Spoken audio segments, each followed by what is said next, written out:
네, 3주차 수업 시작하도록 하겠습니다.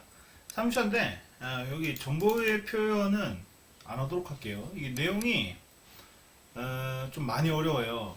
그래서, 이걸 좀 빼도록 하겠습니다. 이거 빼고, 물론 당연히 시험에도 안 나오겠죠. 3장 빼고 바로 4장으로 넘어가도록 하겠습니다. 제가 수업하는데, 여러분들 좀 더 필기라든지 이런 걸 잘하게 하려고,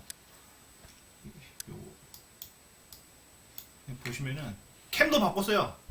캠도 엄청 좋은 걸로 바꿨어요. 원래 바닥 안 보여줬죠. 이거 4K로 바꿨는데, 그리고 이 펜 마우스도 샀어요. 펜 마우스 보시면은 레이저에 나오죠, 그죠? 오휴, 반사되고 네이마에 나와. 네. 해가지고 보시면은 마우스 포인트 보이시죠? 샀는데, 보시면은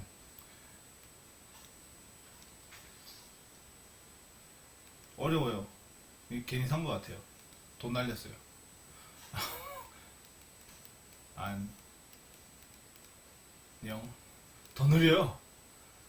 더 느려요. 차라리, 마우스로 하면은, 똑같네요. 개발인 건 똑같네요. 어쨌든, 펜 마우스 샀는데, 쓰긴 써야지. 아까우니까. 이걸로 수업을 하도록 하겠습니다. 이렇게. 펜 마우스요. 눈뽕입니다. 눈뽕. 자, 이렇게 해서 어쨌든 수업은 이렇게 진행하도록 하겠습니다. 어쨌든 수업 여러분들한테 도움이 되려고 노력을 하는데도 돈도 투자하고 캠도 받고 이렇게 했는데, 캠은 좋은데 이거는 완전 폭망이네 이거. 이거 돈 아까워 죽겠네. 당근마켓에 팔아야겠네요. 자, 짜증나. 자, 돈 날렸어요. 자, 오늘 이제 컴퓨터 구조 전체적으로 한번 살펴보도록 하겠습니다. 내용은 생소한 말은 좀 많이 나오긴 하겠지만, 여러분들이 수업을 듣기에는 그렇게 어려운 내용은 별로 없을 것이라 생각이 됩니다.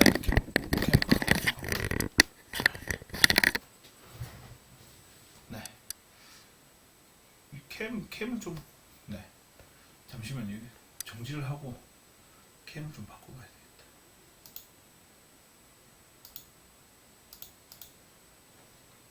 뭐야?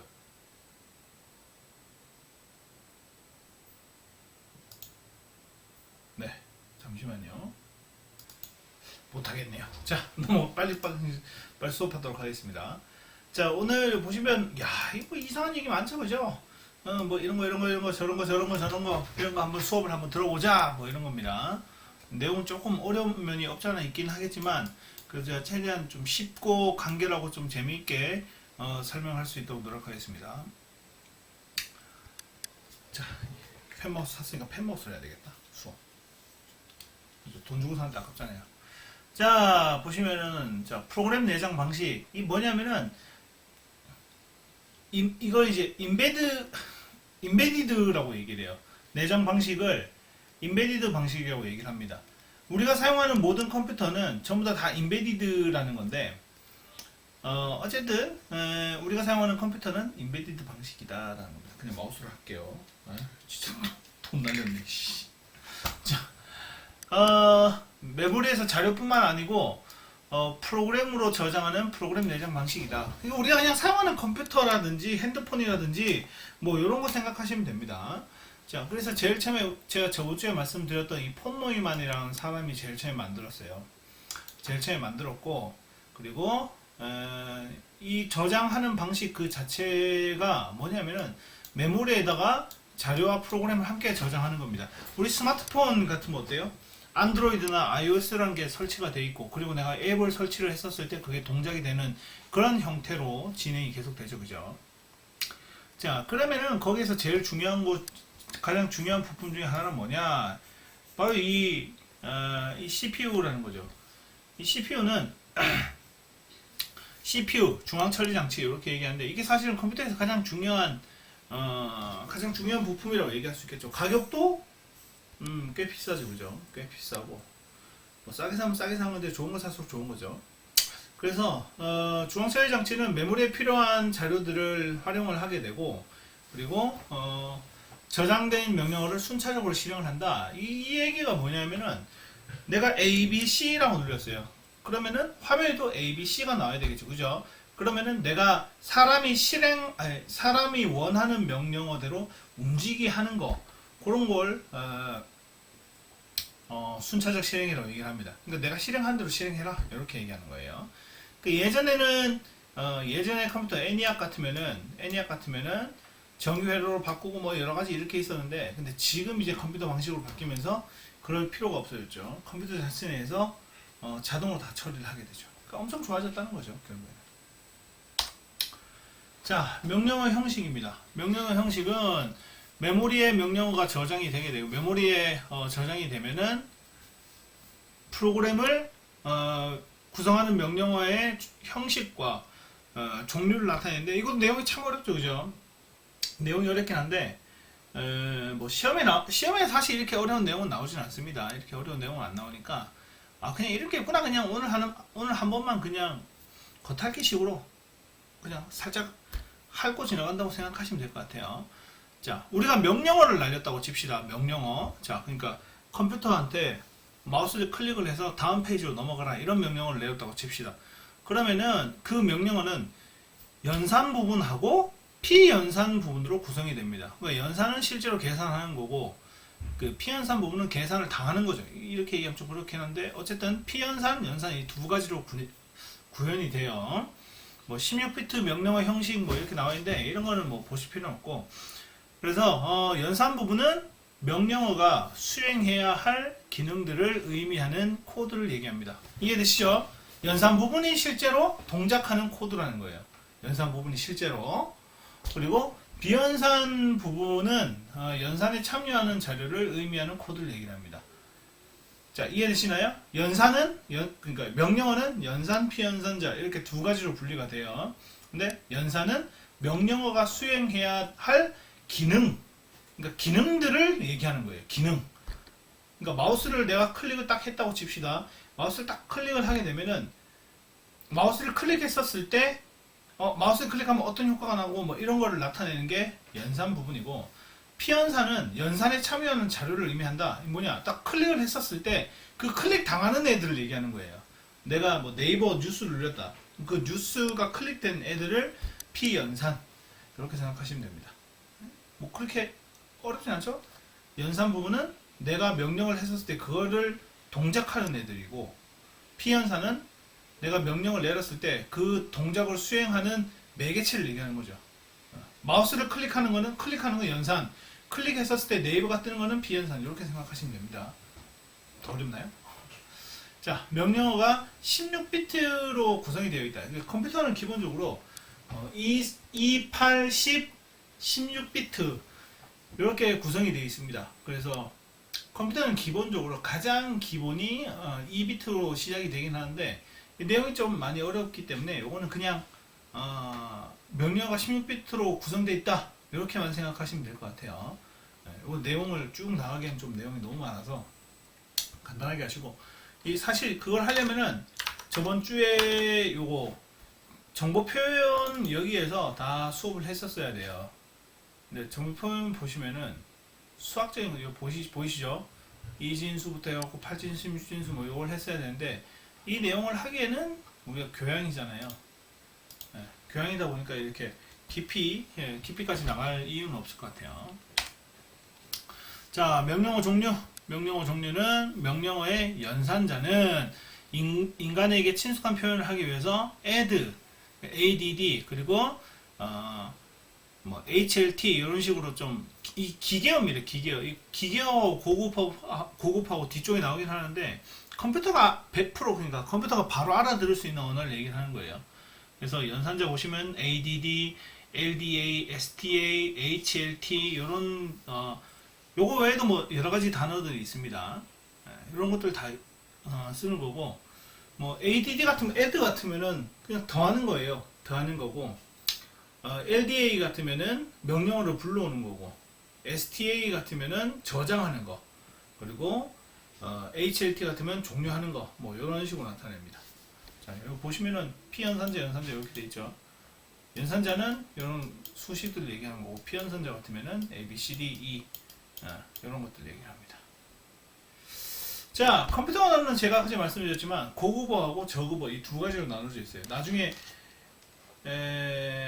프로그래밍 언어 관련된 내용으로 수업을 할 때 아마 자세히 좀 보긴 할 텐데, 어쨌든 이 조명도 여기서 이렇게 때리는 조명 뭐 구하든지 해야지. 이거 캠을 한번 해볼까? 이거 얼굴이 너무 검게 나오는데?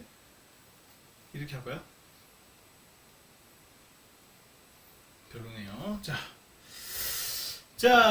눈부셔. 자, 저급 언어는 뭐냐? 저급 언어라고 해가지고 저급하다 뭐 이런 뜻이 아니고 로우 레벨입니다. 쪼렛.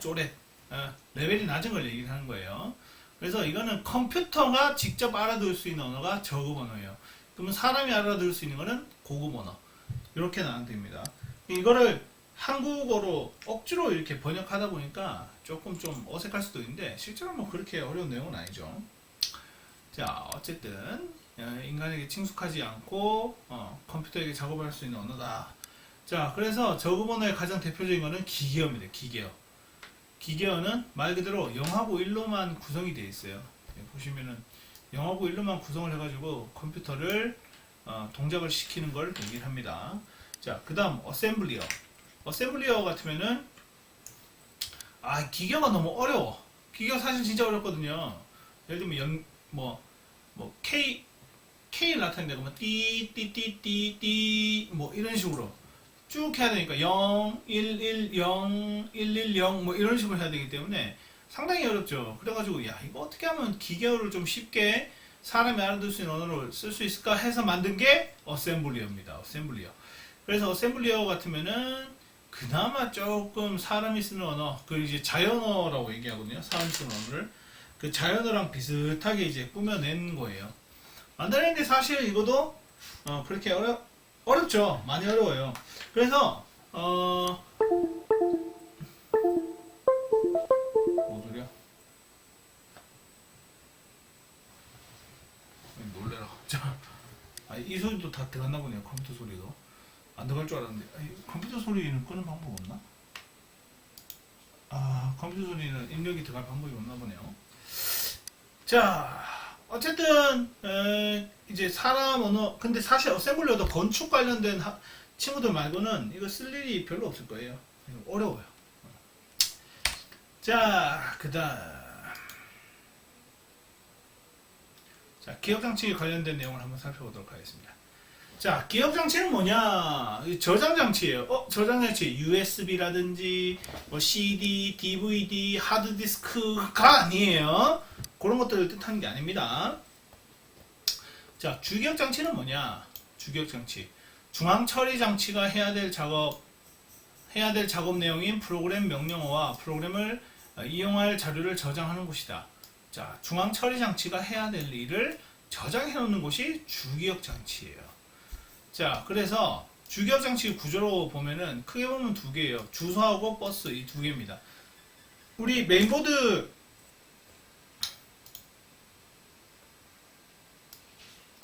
사진 보시면은 메인보드 보시면은 그래 이런 게 좋다. 사진 제대로 나와 있나? 제대로 안 나와 있네요. 이게 좀 그나마 괜찮네요. 보시면은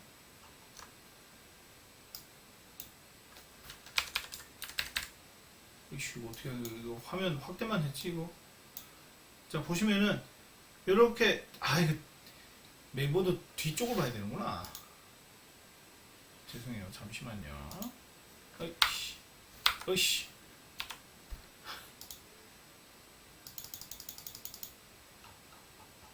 메인보드 뒤쪽?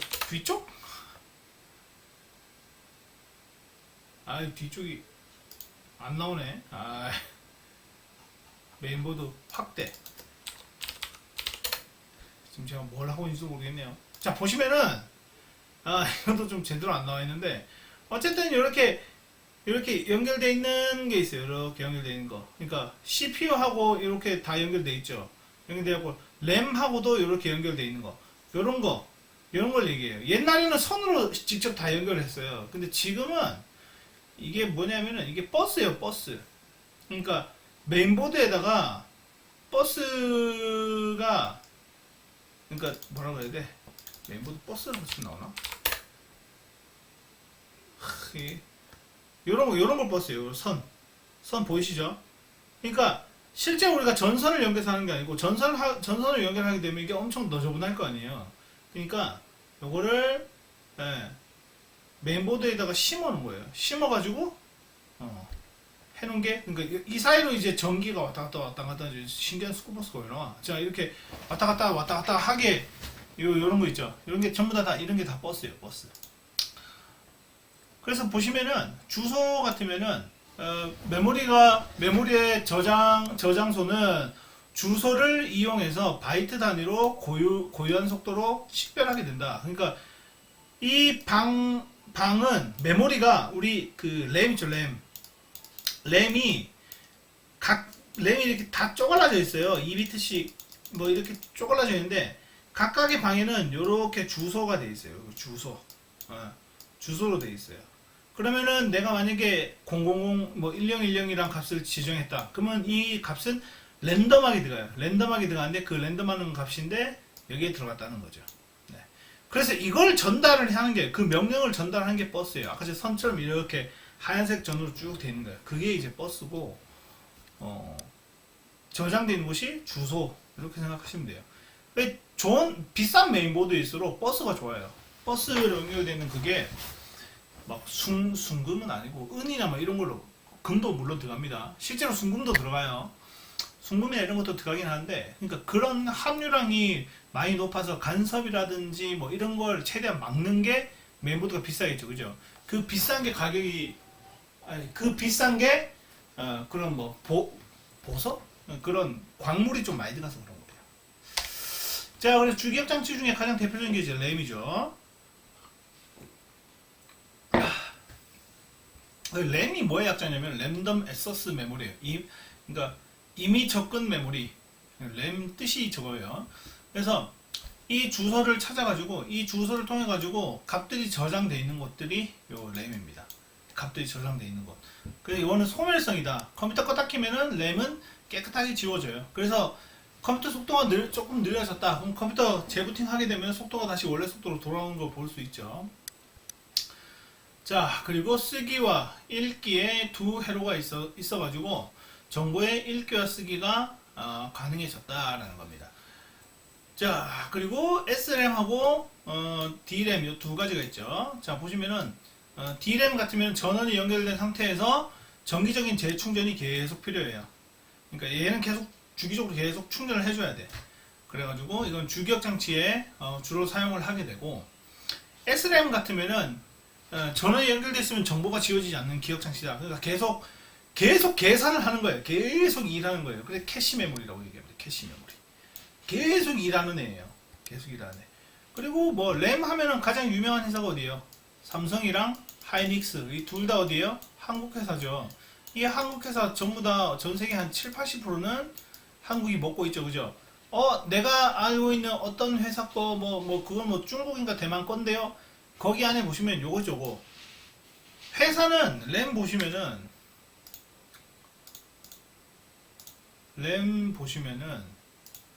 이건 잘 봐두시면 좋아요. 자, 램 보시면 회사가 삼성, G스킬 뭐 이런 회사들이 있죠, 그죠? 이런 회사는 뭐 어떤 거냐면은, 이게 나와 있을라나? 나와 있을지 안 나와 있을지, 왜 이래?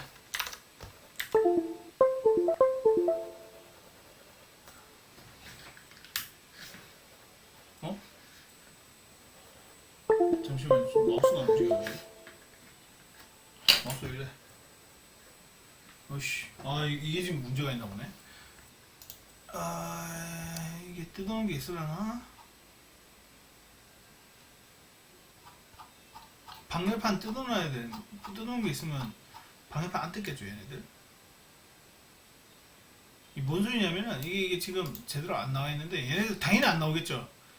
이 뭔 소리냐면, 방열판 없는 거 없나? 마이크론. 확대를 해놨을라나? 아, 확대를 안 해놨나? 아예 안 보이네. 예. 이게 뭐냐면은 램의 가장 중요한 게 요거 칩셋이에요. 우리 그 램 광고 같은 거, 램 같은 거 막 만드는 거 보면 삼성 뭐 반도체 회사 뭐 이렇게 뭐 동그란 판에다가 뭐 기계 왔다 갔다 탁탁탁탁탁탁 막 찍고 이러죠, 그죠? 요거 실리콘으로 만드는 요건데 요게 삼성에서 만드는 거예요. 삼성이나 하이닉스에서 만드는 거예요. 제일 중요한 부품. 그럼 얘네들은 뭐예요? 독자적으로 만드는 게 있을 수는 있어도 삼성과 사갖고 와가지고 옆에 그냥 꾸며놓은 거예요. 방열판이나 이런 거. 이게 근데 자세히 볼 수가 없어가지고 좀 그렇긴 한데 어쨌든 이런 부품들 자체가 직접 보이진 않겠네요. 어쨌든 제일 중요한 부품은 그건데 그거는 이제 삼성하고 하이닉스가 거의 다 잡고 있다라고 생각하시면 되고 그건 중요한 내용은 아니고 자 그 다음에 롬이라는 겁니다. 롬 컴퓨터 꺼도 안 지워진 거 메인보드에 보시면은 여기 칩셋 같은 거 있어요. 여기 아예 그냥 메인보드에 박혀있는 거 박혀있는 거는 여기는 그냥 읽기만 가능한 거예요. 여기는 바이오스라든지 컴퓨터 딱 키면은 메인보드 그러니까 보드인 OS라고 해가지고 그 OS 그러니까 메인보드를 조절하는 그 OS가 들어가 있는 게 있거든요. 그런 게 여기 이제 안에 들어가 있어요. 여기 안에 컴퓨터 꺼도 안 지워지는 거. 그래서 종류를 보면은 마스크롬 보시면은 저장돼 있으면 지우거나 변경 안 되는 거. 그리고 필요 같으면은 우리 스마트폰이나 뭐 이런 거 생각하시면 돼요. 프로그램을 기억했다가 다시 뭐 지웠다가 왔다 갔다 할 수 있는 거. 그 다음에 이제 요거 좀 많이 쓰는 거예요. EP롬이라고 해가지고 지울 수 있는 거. 지울 수 있는 건데 뭐 롬은 어쨌든 대부분 여기 어디야 메인보드에 딱 들어가 있어요. 그래서 보드인 OS 바이오스라고 해가지고 보드인 OS라고도 얘기하고 베이직 인풋 아웃풋 시스템 뭐 여러 가지로 많이 불리긴 합니다. 불리긴 하는데 어쨌든 메인보드를 전체적으로 관장하는 거. 여기에 롬도 꽂고 그래픽 카드 꽂고 CPU 꽂고 뭐 USB 이렇게 꽂았을 때 어떻게 어떻게 움직여라를 관장하는 프로그램이 들어가 있는 게 여기 있어요. 바이오스 요런 화면 있죠. 요런 화면 컴퓨터 딱 켰을 때 F5번인가 F11번인가 뭐 하여튼 누르면 들어가는 거 있죠. 요 화면을 얘기를 합니다. 회사마다 좀 다르긴 하겠지만 뭐 펌웨어 뭐 이런 거다. 이건 그냥 넘어가도록 할게요. 자, 캐시 메모리. 컴퓨터 속도에 컴퓨터 속도를 높이는데 가장 중요한 게 이제 캐시 메모리 높은 거를 사는 게 제일 중요하겠죠. 제일 중요합니다. 제일 중요하겠죠가 아니고. 자, 주변 기기의 속도를 빠르게 하는 가장 대표적인 방법이 캐시 메모리를 사용하는 방법이에요. 난 컴퓨터 잘 모르는데 이거 사용하고 싶은데 어떻게 사용하나요? 신경 쓰셔야 돼요. 윈도우에서 알아서 다 해줍니다. 캐시 메모리를 사용한 이유가 뭐냐? 우리 컴퓨터에서 속도가 제일 빠른 하드웨어가 CPU예요, CPU. 근데 CPU에 비해서 다른 애들은 속도가 엄청 느립니다. 그러면은 CPU하고 다른 애들, 그러니까 내가 아무리 그래픽카드 좋은 걸 쓰더라고 하더라도 그 그래픽카드는 CPU보다 어쨌든 속도가 느려요. 근데 뭐 그래픽카드 요즘 뭐 더 비싼 거, 뭐 타이탄급 사면은 뭐 300만원, 400만원짜리 이런 거 말고 뭐 저 있죠. 그냥 지포스 뭐 좀 싼 거, 뭐 1050이라든지 제가 쓴 게 1050인데 1050이라든지 뭐 2808 이거 비싼 건데도 불구하고 어쨌든 뭐 그렇게 된다. 특히 램 같으면은 CPU보다 훨씬 더 느려요. 그러면 그 차이를 해결하기 위해서 나온 게 뭐냐? 그게 캐시 메모리예요. 캐시 메모리는 메인 메모리보다 속도가 10배가 빨라요. 그래서 그러니까 캐시 메모리 사용한 이유가 뭐냐? 만들어진 이유는 첫 번째가 CPU가 속도가 너무 빨라. 나머지 하드웨어가 속도가 느려. 그래서 나머지 애들하고 그러니까 주기억 장치하고 램하고 롬하고 CPU하고 속도를 최대한 맞추기 위해서 나온 게 캐시 메모리다 라는 겁니다. 근데 이 캐시 메모리가 사실 이거 계산하는 거는 운영체제 시간에 배우게 됩니다. 하지만 우리는 교양이기 때문에 배울 필요가 없죠. 다행이죠. 이게 왜냐면 계산하기 진짜 어렵거든요. 그리고 사실 손으로 계산하긴 하는데 계산도 할 필요가 없는 게 요즘 컴퓨터가 알아서 다 계산해줘요. 그래서 사실 필요가 없어졌어요 지금은. 자, 그래서 이게 이제 참조 지역성이라고 해가지고 뭐 시간 지역성 그리고 공간 지역성 이 두 가지로 나뉘게 되는데 뭐 시간 지역성은 이거 그냥 요것만 기억하시면 돼요. 시간 지역성은 아니 뭐 이거 기억 안 하셔도 됩니다. 네. 내용이 좀 어려우니까. 자, 그 다음에 우리가 일반적으로 알고 있는 저장 장치, 저장 장치예요. 보조 기억 장치 뭐 이런 것들을 얘기를 합니다. 우리가 일반적으로 알고 있는 저장 장치, 뭐 하드 디스크 뭐 이런 걸 얘기하는 거죠. 보조 기억 장치는 가격이 싸죠. 램이나 그 롬이나 CPU에 비해서 가격이 많이 싸죠, 그죠? 그래서 전원 없이도 뭐 계속 저장이 돼 있는 거, 이 하드 디스크. 보조 기억 장치는 CPU 외부에 당연히 CPU 밖에 그냥 하드웨어 따로 붙어 있죠, 그죠? 옛날 방식은 순차적으로 그 혹시 여러분들 카세트 테이프 아세요? 비디오 테이프 이런 거? 네, 죄송합니다. 아시는지 모르시는지 잘 모르겠는데 어쨌든 그 테이프 같은 거, 그 테이프 같은 게 그러니까 테이프 내가 1번 노래 듣다가 2번 노래 듣고 싶어. 그러면 처음부터 끝까지 다 들어야 되는데 CD 같으면은 1번, 2번까지 쭉쭉 넘어가도 MP3는 내가 더블 클릭하면 들으면 되잖아요. 테이프는 어떻게 해야 돼요? 감았다가 쭉 했다가 여기쯤인가 딱 틀어야 되고, 감았다가 여기쯤인가 또 틀어야 되고, 뭐 그런 식으로 하잖아요. 근데 그렇게 하는 게 순차 접근 방식, 옛날 방식입니다. 지금 쓰는 거는 직접 접근 방식입니다. 그래서 우리 하드디스크 쓰는 친구들 중에 SSD 말고 HDD 쓰는 친구도 있죠. 일반 그냥 저장 장치로 쓰는 거, 이런 거. 컴퓨터 딱 하면 갑자기 윙 하면서 돌아가는 소리가 들리죠. 요게 돌아가는 거예요, 요거. 요 디스크가 돌아가는 거예요. 그래서 이게 암인데, 이 암이라는 놈이 디스크 안에 있는 자료에 이럴 때 윙 하면서 돌아가는 거예요. 근데 요즘에 이거 단순 저장용으로만 쓰죠, HDD. 그래서 요즘에 뭐 써요? SSD 많이 쓰죠. 가격도 많이 떨어지고.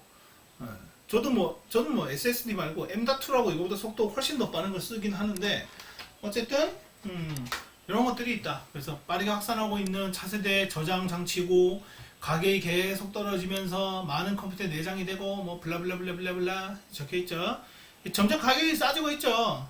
SSD도 가격이 엄청 싸죠, 그죠? 이건 속도도 빠르고 고장률도 좀 낮고.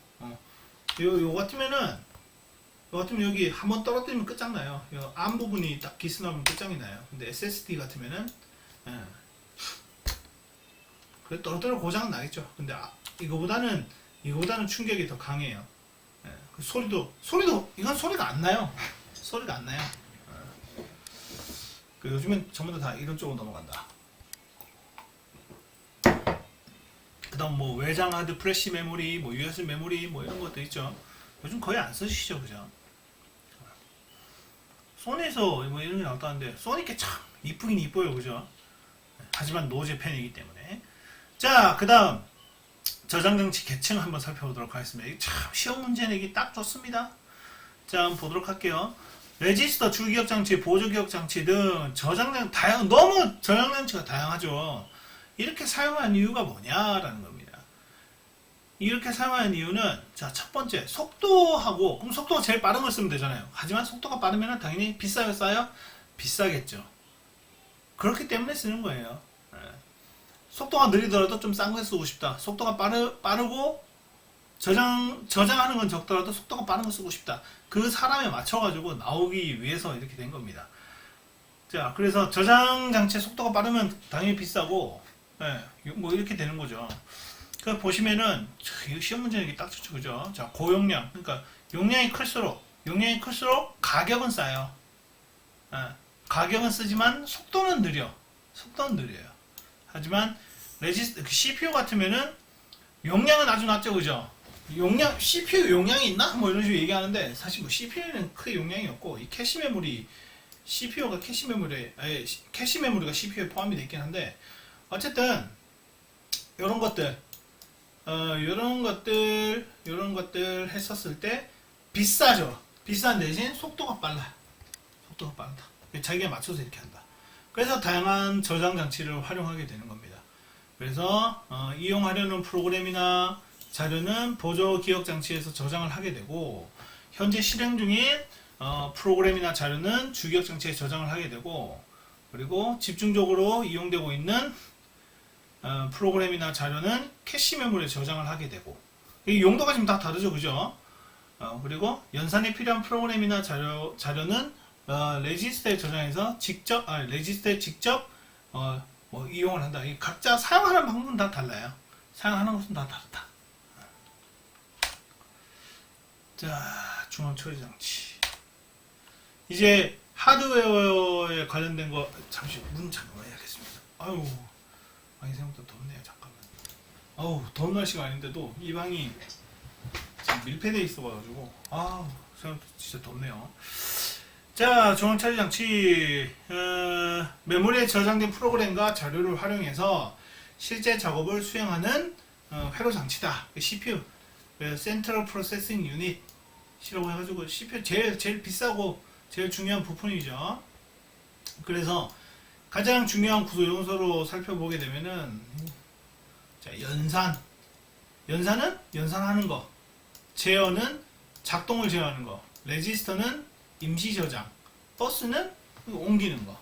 네, 이렇게 크게 구성이 되어 있습니다. CPU가 이렇게 딱 구성이 되어 있어요. 근데 CPU가 크게 보면 인텔이랑 AMD 두 개 회사죠, 그죠? 이 두 개 회사가 싸우고 있죠, 그죠? 싸우고 있는데 얘네들 요즘 떡상하고 있죠, 떡상. 근데 얘네들은 그냥 평타로 계속 가고 있죠.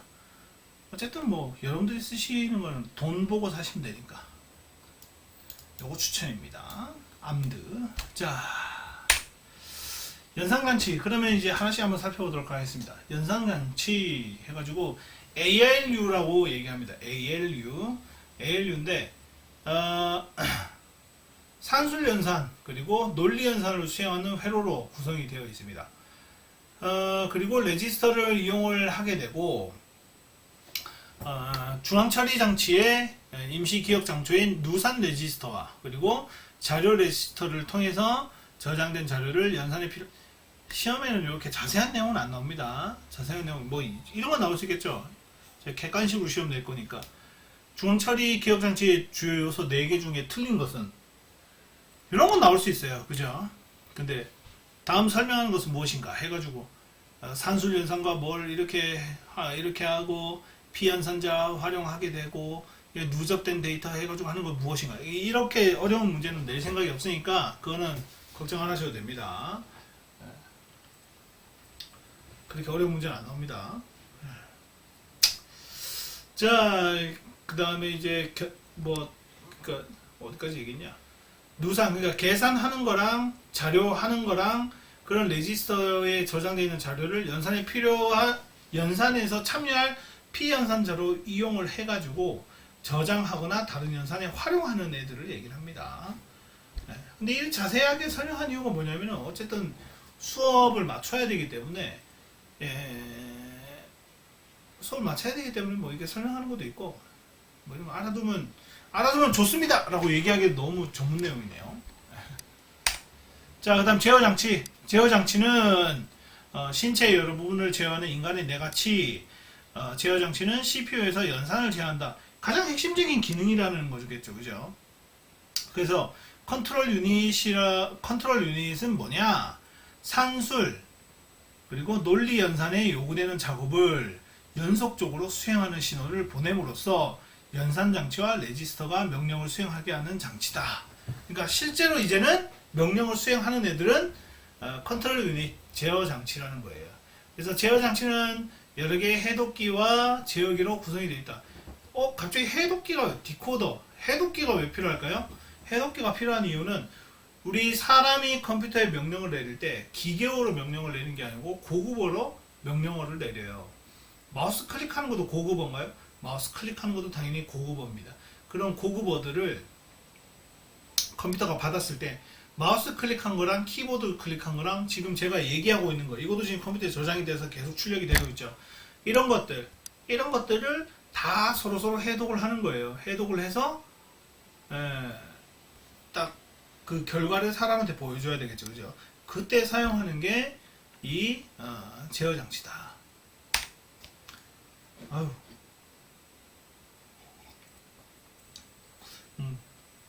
목이 왜 자꾸 잠기는지 모르겠네요. 자, 그 다음 레지스터. 레지스터는 중앙 처리 장치의 내부 처리 연산에 필요한 다양한 임시 기억 장소를 얘기를 합니다. 임시 기억 장소입니다. 임시 기억 장소. 자, 여러 개의 레지스터를 가지고 있고, 중앙 처리 장치는 컴퓨터가 명령을 수행하는 과정에서 과정을 처리하기 위해 존재를 하고 있습니다. 그래서 중앙 처리 장치 내에서 이 말이 좀 빠른가요? 이거 피드백 적어놓은 거 보니까 말이 조금 빠르다 뭐 이렇게 있었는데 말이 안 빠르면 노잼일 것 같아가지고 속도는 조금 줄이도록 하겠습니다. 갑자기 생각이 났네요. 자, 중앙 처리 장치의 성능에 매우 중요한 요소이기 때문에 가격이나 성능을 잘 결정해야 된다. 비싼 게 좋은 거예요, 그냥 비싼 게 좋은 거. 모르겠다. 그럼 아까 전에 다 나와 여기 있죠. 컴퓨터 난 조립하는데 잘 모르겠다. 그럼 여기 다 나와 여기 가서 그냥 CPU 여기다가 그냥 글 적으세요. 뭔가 이렇게 해가지고 여기 보면은 상품 의견 있죠. 흡우될지 모름. 네, 이런 거를 적으면 됩니다. 네, 지금 저희 집 애기가 응가를 썼다고 도와달라고 해서 갔다 왔습니다. 좀 끊어졌는데 어쨌든 여기서 물어보시면은 우리 설명충들이 잘 설명을 해줄 겁니다. 네. 이런 것까지 뭐 모셔도 되고요. 당연히 시험에도 안 나옵니다. 제일 약사방향 거죠. DR은 뭐냐? 자료, 주소, 누산, 명령 이렇게 중요한 뽑아라. 얼마나 약사방입니까, 그죠? 자, 명령어 처리 과정. 명령어 처리 과정은 CPU와 주기억 장치 간에 다양한 자료 전송이 발생을 하게 되고 그 발생하는 것들을 사용자가 원하는 대로 잘 처리해 주는 게 명령어 처리 과정입니다. 그래서 명령어 처리 과정에 있어서는 주기억 장치의 명령어, 그러니까 CPU가 받은 명령어, 램에서 받은 명령어가 자료하고, 그러니까 보조기억 장치에 저장되어 있는 그 자료하고 이 자료가 중앙 처리 장치의 CPU 안에도 여러 저장 장소가 있거든요. 여기에 전송을 우선 시켜줍니다. 자, 전송을 시켜주면은 아까 CPU가 뭐가 있다 했죠? 연산할 수 있는 거랑 제어할 수 있는 게 있다 그랬죠. 걔들이 이제 연산을 막 하기 시작하는 거예요. CPU가 받은 것들을 가지고 램에 있는 것들을 CPU가 다 받아요. 명령어랑 자료를 받아갖고 제어가 아니고 연산, 여기 있었죠. 이 연산을 통해 가지고 연산을 해서 자, 끝났다. 그럼 처리 결과를 램으로 보내는 거예요. 그럼 그 램은 받아가지고 누구한테 다시 해요? 사람이 다시 그걸 처리할 수 있게 돼요. 그러면 우리 간단하게 생각해서 CPU가 있고 램이 있고, 컴퓨터 속도 빠르게 한다고 램 높이면 어떻게 될까요? 상관없어요. 컴퓨터 속도랑 램은 큰 영향력은 없어요. 램은 아까 얘기한 것처럼 단순히 그냥 저장 장치예요. 뭘 좋은 걸 사야 돼요? CPU를 좋은 걸 사고 그 다음에 하드디스크 있죠. 하드디스크를 SSD나 나 돈 좀 있다. M.2라고 했어요. M.2라고 했어요. 요거 사시면 좋아요. 요거는 전용 메인보드가 좀 있어야 되겠네. 요즘 뭐 나오는 메인보드는 다 사용하니까. 요거를 쓰시면은 컴퓨터 속도 확 올라갑니다. 램은 뭐 16기가인데 뭐 32로 늘렸다. 그렇게 하더라도 속도가 빨라지는 건 아니에요. 속도가 빨라지는 게 아니고 그런 명령어나 자료를 저장할 수 있는 공간이 늘어나는 거예요. 근데 물론 공간이 늘어나면은 한 번에 CPU한테 처리할 수 있는 걸 많이 보내는 거는 상관이 없겠죠, 그죠? 근데 전체적인 컴퓨터 속도하고는 큰 영향은 없다. 네. 크게 그런 건 없어요. 그러니까 램보다는 다른 데 돈 투자하시는 게 좋아요. 자, 기계주기. 자, 기계주기는 뭐냐? CPU가 하나의 명령어를 처리하기 위해서 이 세 가지 단계를 거쳐요. 그래서 이게 계속 도는 거예요. 명령어를 추출을 하고, 그 다음에 명령어를 해독을 하고, 명령어를 실행을 하고, 추출하고 해독하고 실행하고, 추출, 해독, 실행. 이렇게 그냥 계속 되는 겁니다. 뭐 인출 혹은 추출 얘기하고, 이거 뭐 간단하죠, 그죠? 요걸 좀 더 자세히 이렇게 뒤쪽에 PPT에 나와 있긴 한데, 뭐 이거 굳이 자세히 볼 필요가 있을까 없을까 좀 생각이 들긴 하는데, 어쨌든 나와 있으니까 한번 간단하게 보도록 할게요. 명령어 집합체인 명령어를 실행하기 위해서 세 가지 한다. 인출은 뭐냐? 가지고 오는 거예요. 가지고 오는 거. 아니 넘어갑시다. 내용이 너무 어려워요. 내용이 너무 어렵다 보니까 이게 제 화면은 여기 있고 캠코더는 위에 있거든요. 그러니까 이게 지금 제가 모니터 좀 큰 걸 쓰는데 그러다 보니까 여러분들한테 강조하고 싶어서 얼굴 보려고 딱 하면은 여길 봐야 되는데 자꾸 여길 봐요. 아시겠죠? 이렇게 이거 좀 위에 놔두지 말고 놔두자. 자, 그다음 명령어 실행 과정을 한번 살펴보도록 하겠습니다. 이거 내용도 그냥 휘뚜루마뚜 그냥 쭉쭉 넘어가도록 하겠습니다. 내용이 좀 어려운 부분이 있어서. 자, 정수 합구하기입니다. 자, 고급어로 기술된 게 C 꺽쇠 A 더하기 B 이렇게 돼 있다. 그 두 수의 합을 구한다. 그럼 두 수가 32랑 마이너스 18이다. 그러면은 A는 여기 32에 치환이 되고 B에는 이 18이 치환이 된 거예요. 이거에 대한 결과값은 C로 저장이 되는 겁니다. 그래서 결론은 C의 값이 나오게 되겠죠. 그래서 보시면은 뭐 LDA 하게 되면은 누산에 저장을 하게 되고 add b를 하게 되면 더하게 되는 거예요. 이건 뭐 아까 얘기했던 거죠, 그죠? 예. 내용 좀 어려워가지고 이거는 자 정수의 합 구하기 하면 일단 그러면 그냥 add 하면 돼요. add. 예. 좀 내용이 어려워가지고 요거는 그냥 요거도 그냥 한번 읽고 그냥 한번 넘어가도록 하겠습니다. 명령어 요런 것도 시험에 나오면 조금 까다롭기 때문에 이런 것도 한번 생각은 한번 해보겠습니다. 자, LDA의 기능을 살펴보게 되면 주소 레지스트리의 주소 값을 갖는 메모리 주소를 누산 레지스터에 저장을 하게 되고 그리고 이걸 처리하기 위해서 자료 레지스터를 이건 내용이 좀 어렵네요. 지금 좀 많이 어렵네요. 좀 쉽게 설명을 하자면은 그냥 LDA는 더하고 저장하고 이런 기능이다. 그렇게 보시면 됩니다. 이것도 안 넘어가냐. 자, 그 다음 작업 명령어와 메모리 이해. 피한산자 같이 피한산자 얘기했죠, 그죠? A, B, C, D 이런 거 피한산자였죠, 그죠? 이것도 그냥 넘어갑시다. 내용이 좀 어려우니까. 자, 그 다음 마이크로 프로세서. 마이크로 프로세서는 다른 말로 뭐라고 얘기했죠? 펜마우스 다시 한번 해볼까? 하지 말아야겠네요. 아, 펜마우스는 돈 아까워 죽겠네요. CPU죠, CPU. 네. 그냥 프로세서라고도 얘기를 합니다. 마이크로 프로세서 혹은 프로세서. 인텔 펜티엄 프로세서. 옛날 광고 많이 했었죠, 그죠? 요즘도 하는지 모르겠는데. 자, 자료 버스 폭과 병목 현상. 병목 현상은 뭐예요? 그림 잘 나왔는데 3차선이 이렇게 있다가 1차선이 됐다고 칩시다. 1차선. 1차선이 되게 되면은 이 세 개가 한 번에 몰리겠죠, 그죠? 이 부분을 병목 현상이라고 얘기를 합니다. 영어로도 똑같아요. 보틀렉이에요. 보틀렉. 영어도 똑같습니다. 이런 부분을 얘기하는데 여러분들 대부분 컴퓨터는 다 뭐예요? 대부분 다 64비트죠. 그죠? 예. 사실 지금 64비트 안 쓰는 사람이 없겠죠. 그죠? 안 쓰는 사람이 있으면 없겠지. 자, 64비트. 32비트는 32라고 적혀 있을 거고 32 운영체제에 곱하기 86 기반 프로세서로 적혀 있을 텐데 어쨌든 병력 현상을 얘기하는 거고. 자, 컴퓨터가 64비트면은 그러니까 32비트에 비해서 64비트는 속도가 몇 배가 빠르냐? 2배가 아니고요.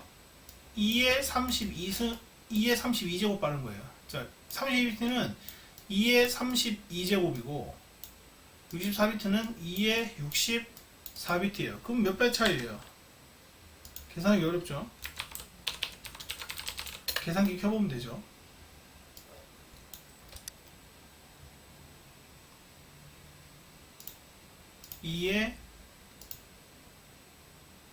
잘못했다. 2에 32 이거죠. 그래서 32비트는 램이 4기가까지 밖에 인식이 안 돼요. 네, 4기가까지 밖에 인식이 안 됩니다. 그런데 2에 64는 몇 배 차이에요? 6이 또 하나 생략이 됐네. 또 안 되나? 차이 엄청 나죠, 그죠? 네. 블루블루블루블루블루블루블루블루 여기까지. 네. 여기서 어디서 끝나야 돼? 하나, 둘, 셋. 하나, 둘, 셋. 여기서 끝내요. 이만큼 더. 속도가 2배 차이가 아니죠, 그죠? 그래서 여러분들은 64비트 안 돼 있다. 그러면은 빨리 64비트 그냥 설치하세요. 근데 CPU가 64비트 최근 한 3년, 4년 안에 컴퓨터 샀던 친구들은 다 64비트일 거예요. 자, 어쨌든 이런 것들을 얘기를 하게 되고 그런 것들이 이제 자료버스 폭 뭐 이런 걸 얘기를 합니다. 방금 제가 뭐 말씀드렸으니까 이거 보여주고. 그래서 64비트가 이만큼이면은 32비트, 64비트 컴퓨터가 32비트 가서 작업하려고 그러면 미쳐버리는 거예요. 그래서 병목 현상이 나타난다. 그래가지고 요즘엔 64비트용 소프트웨어가 꽤 많아요. 32비트는 지원 안 되는 게임은 잘 모르겠다. 하여튼 그런 것들 엄청 많고 64를 바꾸는 게 낫겠죠. 자, 마이크로 프로세서 성능은 좋다. 좋은데 뭘 봐야 좋으냐? 코어 그리고 뭐 캐시 메모리, 사실 스레드 코어 뭐 이런 거 봐야 되는데 너무 전문적이죠, 그죠? 그래서 숫자 높은 게 제일 좋은 거예요. 숫자 높은 게 제일 좋은 거. 자, 그래서 자료 버스 폭이라든지 클럭 속도, 그래서 2.4GHz, 3.2GHz, 3.6GHz 뭐 이런 거 뜨죠. 그런 걸 얘기를 합니다. 그래서 보시면은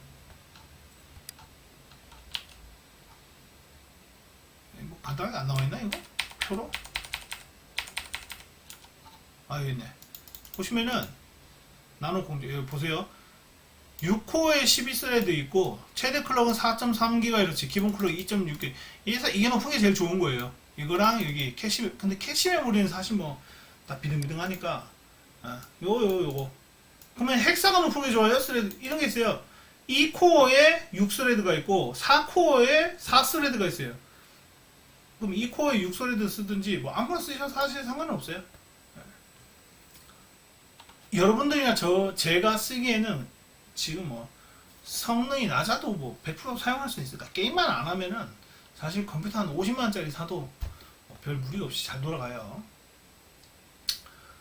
자, 그럼 뭐 병렬 처리는 동시에 하나의 컴퓨터가 동시에 CPU 두 개를 활용해서 이렇게 쭉 하는 처리인데 이것도 당연히 우리는 살 필요가 없겠죠. CPU가 두 개는 그 듀얼 CPU 그 컴퓨터가 있어요.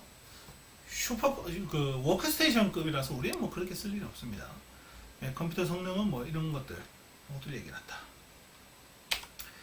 자, 그럼 CPU의 가장 대표적인 회사가 마이크로소프트사 그죠? 마이크로소프트 인텔의 마이크로 프로세서 살펴보시면은 이렇게 쭉 개발이 쭉 되고 있다. 지금 이제 10세대까지 나왔죠. 10세대. 아까 보셨던 게 10세대였죠. 10세대. 뭐 공정도 달라지고 뭐 이렇게 하는데 제가 제일 재미있었던 게 이제 펜티엄. 제일 재미있었던 거는 이때쯤인데 뭔지도 잘 모르겠고 이제 컴퓨터를 내가 써야겠다라고 인식하는 거 이제 펜티엄 이때부터죠. 펜티엄 3가 제가 제일 재밌었던 거고 군대 갔다 와서 듀얼 코어 쓰고 듀얼 코어 한참 쓰다가 뭐 하여튼 뭐 그렇게 됐었는데 계속 달라지고 있죠. 그래서 무어라는 사람이 뭐라고 얘기했느냐?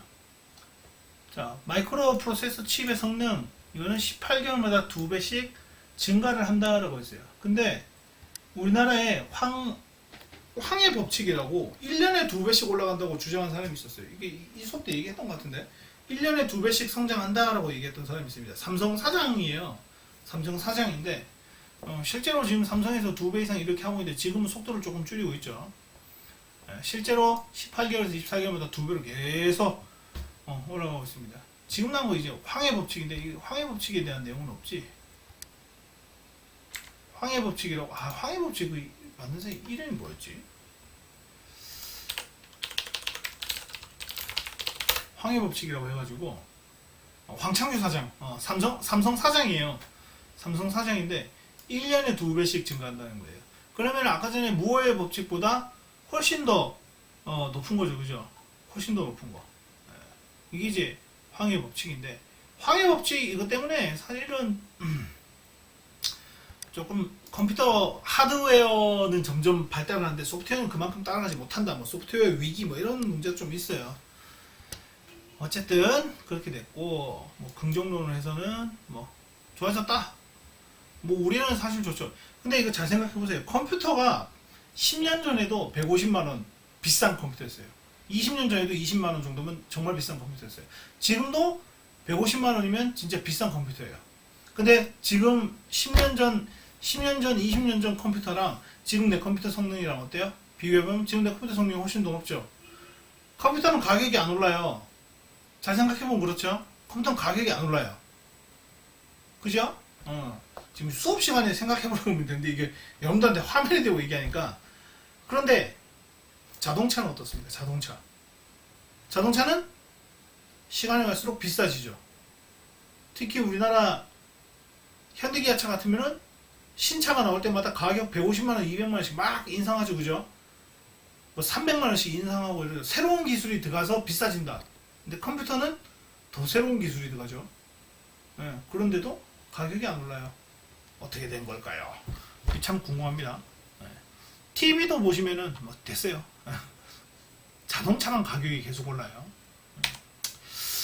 자, 그 다음에 뭐 프로세서 분류 이 두 가지인데 시스크하고 리스크가 있어요. 이건 그냥 간단하게 보도록 하겠습니다. 시스크는 옛날 방식이에요. 옛날 방식이고 좀 복잡해요. 복잡해서 적은수의 명령어로 구성을 할 수 있어요. 복잡하기 때문에 명령어가 적어요. 적은 명령어로 그 복잡한 걸 다 돌릴 수 있어요. 그리고 생산가도 비싸고 전력 소모도 많고 열이 많이 발생해요. 옛날 방식입니다. 그래서 나온 게 뭐냐? 리스크 방식이에요. 얘는 속도가 빨라요. 명령어도 단순하고 속도도 빠르다. 이 정도 보시면 될 것 같습니다. 자, 오늘 뭐 여기까지 하면 될 것 같고, 뭐 질문 있으시면은 이 게시판에다가 질의응답 받으니까 제가 게시판을 잘 안 들어가가지고, 어쨌든 질문 있으시면 뭐 문자는 안 된다 그랬어요. 문자는 보내지 마시고, 문자 안 된다고 말씀드렸는데 문자 계속 보내시는 분들이 계신가 봐요. 왜 연락 안 주냐고 다시 전화나 뭐 이런 사람인데 문자는 안 됩니다. 이메일, 카톡, 전화 이런 걸 통해서 하시면 될 것 같습니다. 자, 그럼 이번 주도 고생하셨고요. 다음 주에 또 즐거운 모습으로 뵙도록 하겠습니다. 고생하셨습니다.